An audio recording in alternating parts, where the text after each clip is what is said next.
Against Shai Gilgeous-Alexander and Chet Holmgren. So here is how this one looked. Here's how it went down here. We're talking about stage one of this for OKC. It's all about Chet Holmgren, Sinead. Yeah, absolutely. A lot of people really were like, okay, without J-Dub, how is this team going to step up? Well, we know they're deep, but when you get production from Chet Holmgren like this, who had 18 points in the first half, he averaged 17 in the first round series versus Suns. This team, they're deeper than what, Perk? The Pacific Ocean. Thank you. And how deep is the Pacific Ocean? One day we're going to Google it. All right. And then there was the getting out of double teams here for Shai Gilgeous-Alexander. There were some Thunder turnovers, but OKC shot 8 of 13, including 3 of 4 from long range when Shai was doubled. So here's Shai when he was asked about adapting to those looks. As the game goes on, like, you understand more so like how they're rotating around it, and like what we like spacing we can have behind it to give ourselves the best opportunity to have an advantage. My teammates on the back end playing 4-on-3 is it's what you play for. Every play starts for advantage. And then here, Wendy, the third and final stage for OKC, because the Lakers did push them at points in this. It was finding some roles for guys like A.J. Mitchell. Nice moves here. Puts a nice little floater in the lane. And who else? Well, there was A.J. Mitchell. There was Jared McCain. Back-to-back threes, baby. They came at you. This little thing is catching on like wildfire, his little 3-point. Yeah, I know. Mitchell and McCain, they combined for 30 points in their 43 minutes. OKC ran away with game one in the second half here. And this just in, Luka Doncic, he actually spoke with reporters today for the first time since suffering his hamstring injury. Have you ramped up at all to running or any on-court contact stuff? Yeah, I'm running. Right now I'm running, but I haven't done any contact. I haven't been clear yet to do any contact. Yeah, I went to Spain to do PRP, and you know, it's obviously everybody knows that's in this that it's one of the best countries to do that, and obviously, you know, we talked with the Lakers doctors, so everybody agree. For me to go there, why I was in space so long is because I needed 4 days in between every shot, so I did it 4 times, so that's why I stay longer. It's very frustrating. I don't think people understand how frustrating it is. You know, all I want to do is play basketball, especially in this time. It's the best time to play basketball. It's very frustrating, but you know, seeing what my team is doing, I'm very proud of them. So it's interesting. On the one hand, you would think, okay, is Luka talking because he's getting closer to returning? But on the other hand, it doesn't really seem like he's close. He said, and this was the first time this has been said that I'm aware of, that when the doctors saw the MRI, they said it's 8 weeks. Right. That it's been 4 weeks-ish.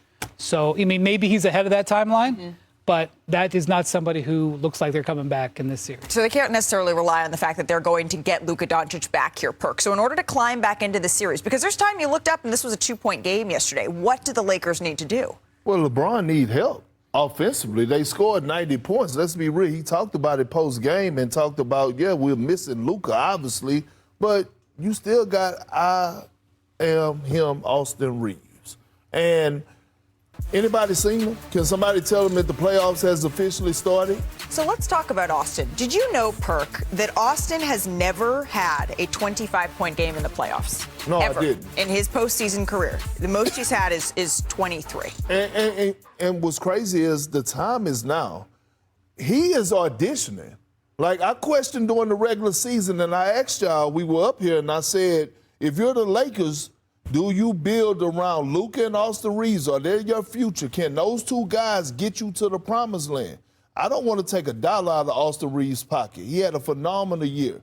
But the postseason is the time that you rise to the occasion and show what you're capable of, and he's not getting it done. Yeah, and I also want to give a little deference to the fact that he is still working his way back from injury. But if I'm J.J. Redick and I look at the box score, I'm like, ooh, those 17 turnovers, those unforced errors that were converted for, I think, 31 points. Ooh, there's no way in hell, respectfully, that Austin Reeves is going to go 3 for 16 again. He's too good of a player to shoot that poorly.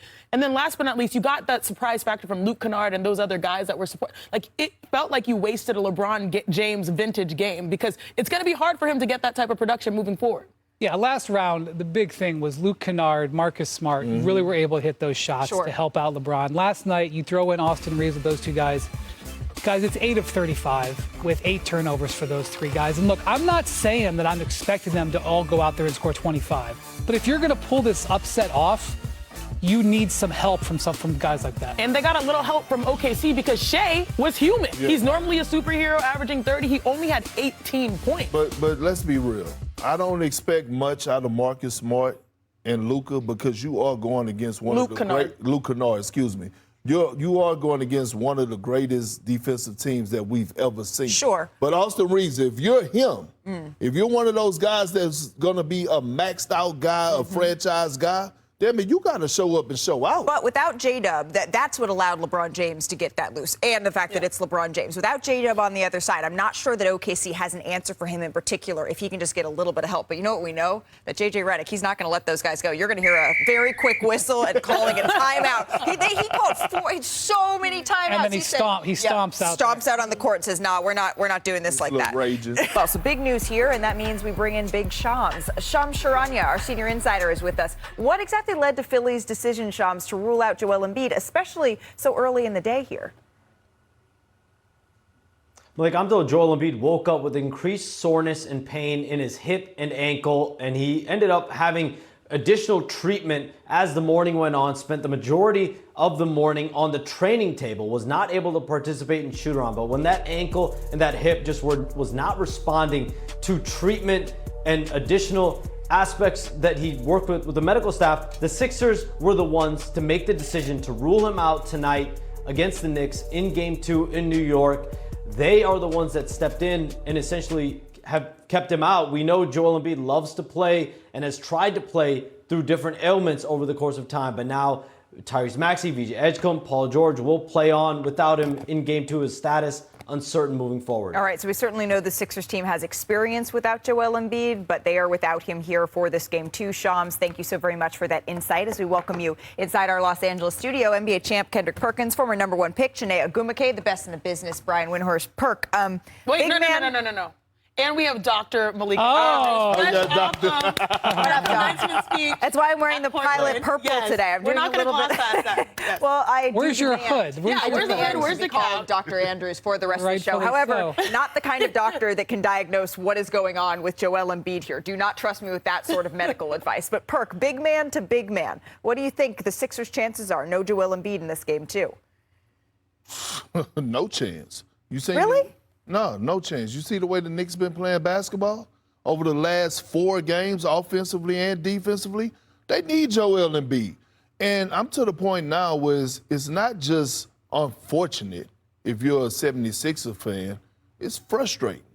It's very, very frustrating. And I'm to the point now because Anthony Edwards has set the bar and the standard. Oh, that was amazing. It was. I don't want to hear about doctors and the team holding you out because the doctors and teams, they couldn't hold Anthony Edwards out.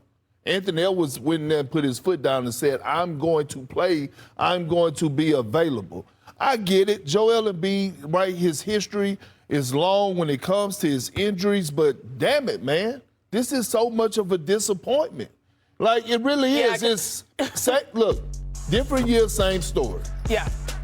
Completely agree. It is a different year. It is the same story. And the crazy thing is that they gave us hope with how they performed versus the Boston Celtics in Game 7. You felt like he was so close. This team was so close to actually being right at the right time. For Joel Embiid, I mean, it's a different circumstance than Anthony Edwards. Joel has a CVS long receipt of nicks and knacks and issues and surgeries, and the latest being the appendectomy that he dealt with. But I am the most optimistic, probably, human here at ESPN. Agree. Yes. And I don't see a chance, a path forward without Joel Embiid for the Sixers to advance the way that the Knicks are playing. And also, if I'm Karl Anthony Towns, Wendy, I'm like, oh, I am salivating. Now it's my turn. We saw in Game 1 Jalen Brunson do his thing. This is the first time we're seeing the Knicks be unselfish. They